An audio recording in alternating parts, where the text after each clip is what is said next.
You said in I'm on my grind Yeah, something to the sort of being broke weren't funny, yeah, but now I can provide for my mummy. yeah, And then you also said something about still working a 9 to 5. yeah, Can you kind of like unpack that because you were still at uni at that time, right? yeah, yeah, yeah, So for such a young guy to have yeah, those kind of responsibilities, like yeah. speak a bit about that.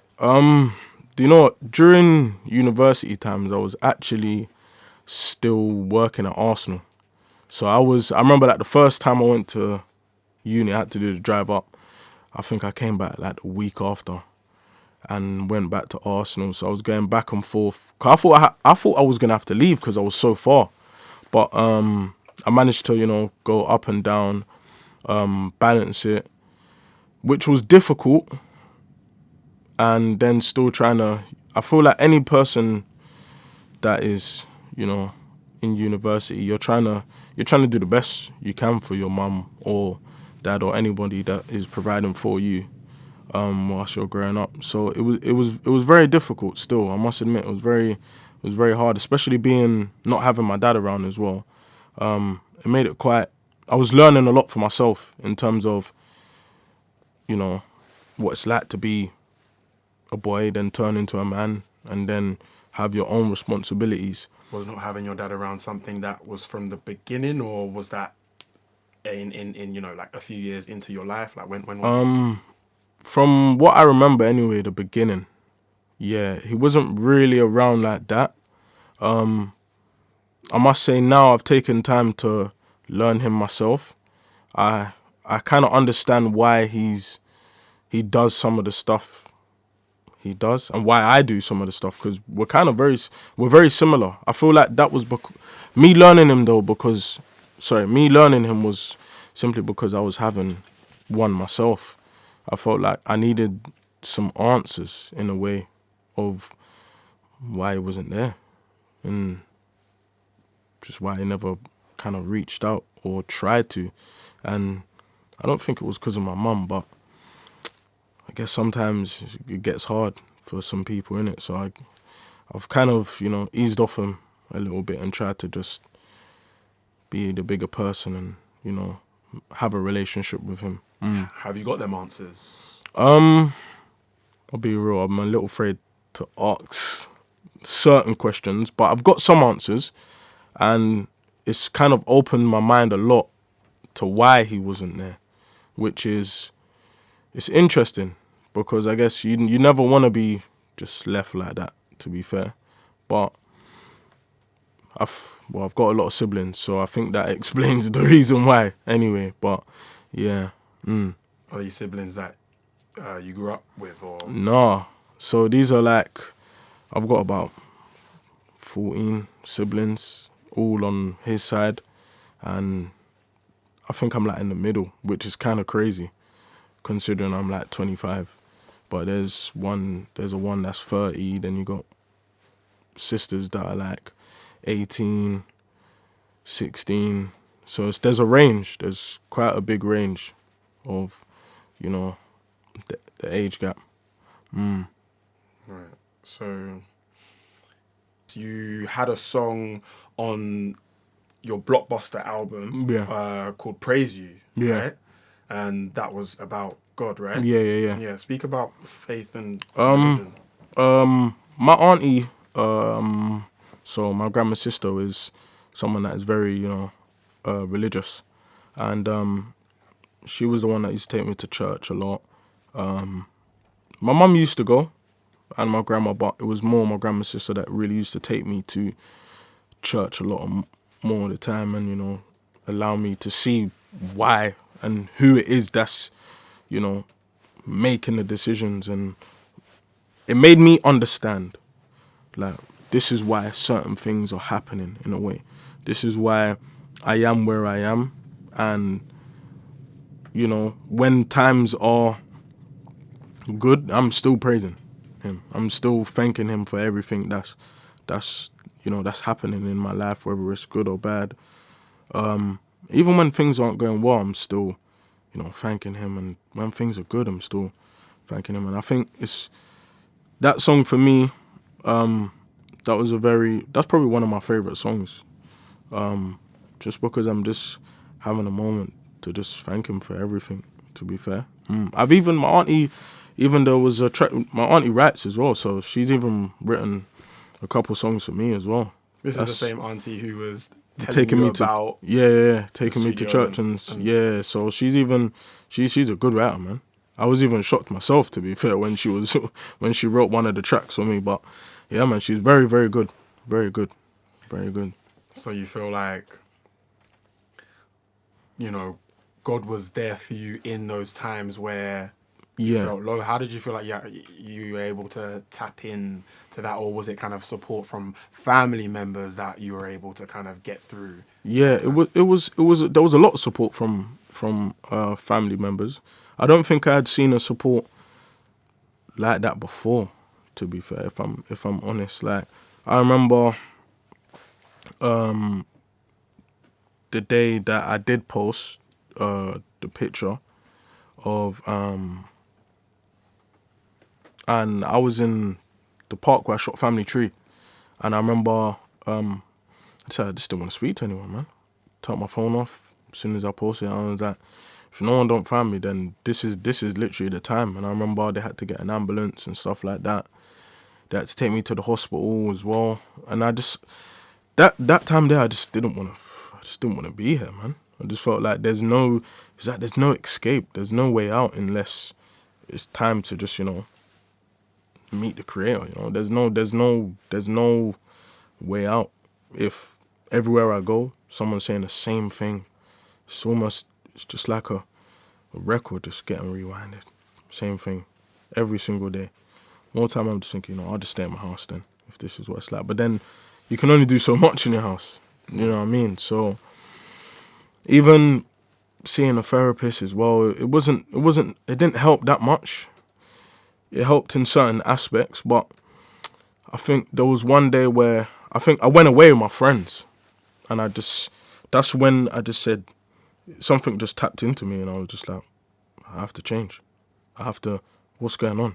Like, and I feel like from that day, I've never dipped. I've just got better and better and better with myself, whether that's people in the scene seeing or with just my friends that are surrounded by me anyway. I've just kind of, grown as a person.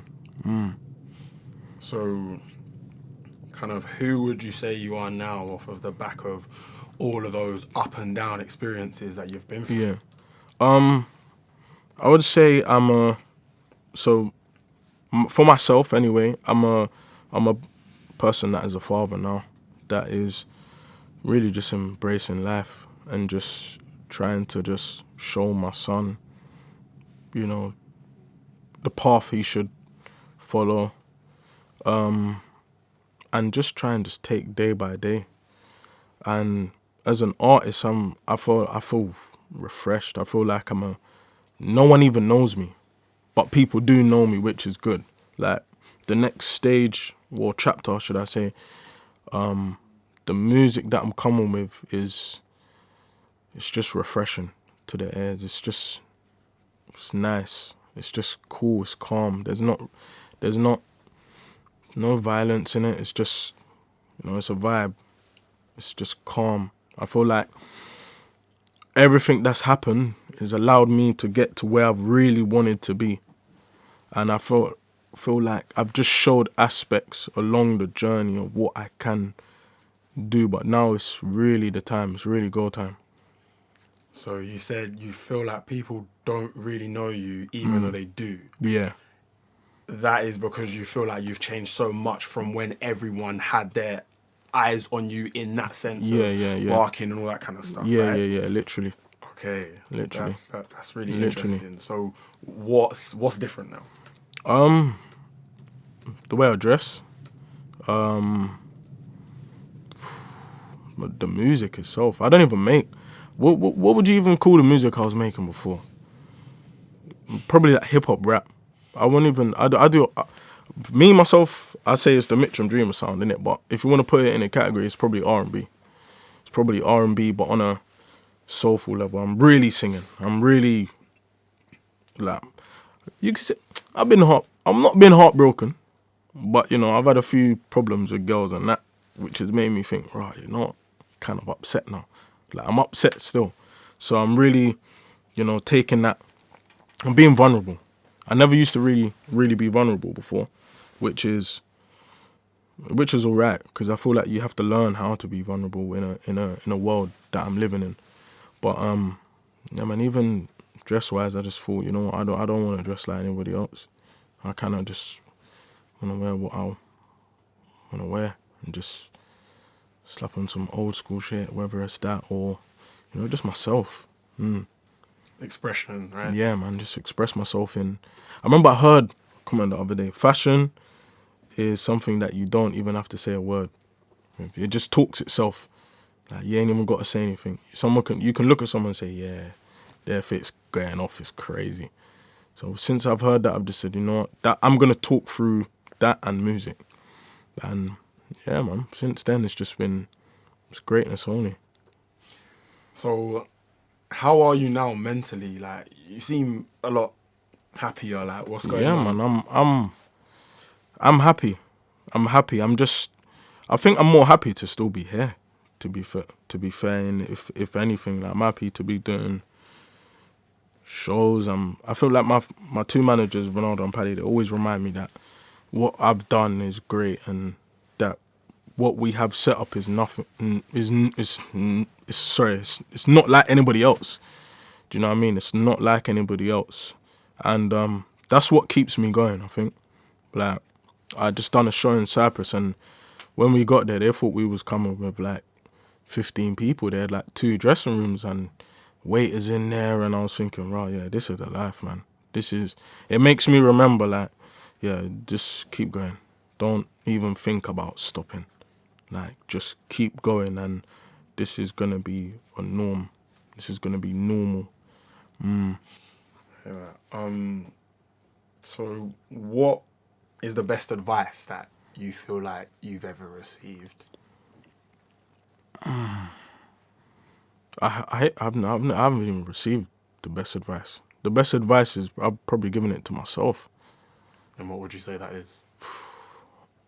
That I feel like I'm the fucking greatest, man. Like, for me, it's like, the best advice I've given myself is, if I've been in a position once, it's up to me. If I say to myself, you know, I want to go there again, then 9 times out of 10, I'm going to do everything that I need to do to be there again. Like, yeah, that's what it's like for me. That's what it's like for me. I probably had conversations with people that understand the same way I understand about things that may happen in the artist world, but when it comes to advice, I just give myself advice, man. Like, I give myself advice. I tell myself, you know, you are great. You are gonna do what you done before again. You are gonna be in this for a long time, you know, because if there's anyone that needs to reassure yourself, it's yourself, innit? Does that put more pressure on yourself, though? I think I do put a lot of pressure on myself, but that's because I set the bar's too high. It's unfortunate that the bar's too high, but it's a good thing at the same time, innit? As long as I can also, you know, I just make sure I stay humble at the same time, but also understand that, you know, I do believe I am great. I do believe that I'm meant to do everything that I am meant to do if I do it. With all of this confidence and this self-belief, like, I'm real excited to kind of like hear what is in the future, music-wise and stuff like that. It's important, man. Yeah. I thought that's where I got to where I wanted to get to anyway. But you forget because of everything you're doing. And if you've got like 20,000 people saying one thing about someone, everyone else is just going to believe it. But if you start saying, it's like people saying, let's say Michael Jackson. I think he's the best we've probably ever seen, ever. But if everybody else says, oh no, Drake, then everyone's just going to just say Drake because everyone else says Drake. So for me, it's like, you know what? For a short period, it was me versus everybody else. And that's a hard battle. Like, it's a very hard battle. you versus everybody else, but I feel like I'm still winning. Yeah. Who's your favourite artist right now? Myself. Yeah, man. Every day I put my music on, still, bro. Really? Every day. Oh my gosh. Every day I'm blasting that loud, man.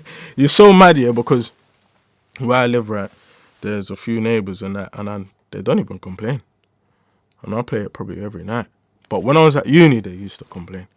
But it's funny, I got a few messages from a few of my uni friends as well that I was in at the block with. I said, oh my gosh, I used to hear you playing like barking and that before it even come out, which is kind of crazy. But it's mad still, man. It's mad. I'm real excited for kind of like what's to come with thank you you, and man. your music. Have you got any last words? People just have to pay attention carefully, man, and just listen. I feel like music, you have to. What I'm bringing up now is music. It's really music, like, and I feel like the people that understand what music is on a different scale, down to like pockets and beats and stuff like that, and why I'm approaching it the way I am, they will understand. They'll get what I'm on this time. But as long as people just pay attention and just, you know, I don't want to say give me a chance, but just pay attention and just try to understand what's going on this time. I think it will be a good journey again. I mean, I changed the sound last time. Facts. I feel like, and that's what I'm coming to do again, man. I'm coming for people to understand. Look, man, when I brought that song out, everyone was practically doing the same thing, man. And that's how it is, though, innit? So, yeah, man. I never made music. You know what I mean? I didn't make music like that, but I brought a sound to life, and you know, people followed, and everyone. There's a lot of artists that do it, man. Whether it's Central C, Digger D, anyone, man. Heady, your Tions, anyone. They make a sound. Everyone, you know, we follow as a group. But this sound, I think, this could be difficult for people to follow this time, because there's a few people that I've heard that can do the sound, and it's like, alright, it's decent, but I think it's different, man. Do you feel like the competition is scary, or do you ever feel a fear by it? I sometimes, this is so funny to say, but sometimes I feel sorry for some people, because there's times when I'm like, right, let's work, man, because come and listen to this new sound. Let's work with what I got now. People don't even want to hear it, so I think, you know what, that's your fault then, innit? Because if you don't want to know what I'm on right now, then it's calm. Because, you know, you can only work with someone that shows the right energy, man. You know what I mean? You can only work with someone that shows the right energy. Well, I wish you the best of luck, bro. No, thank you so much, man. To speak to you. You too, man. And yeah, man, we'll definitely be seeing a lot more of you. Yeah, 100%, man. Nice one, bro. Thank you so much. Love.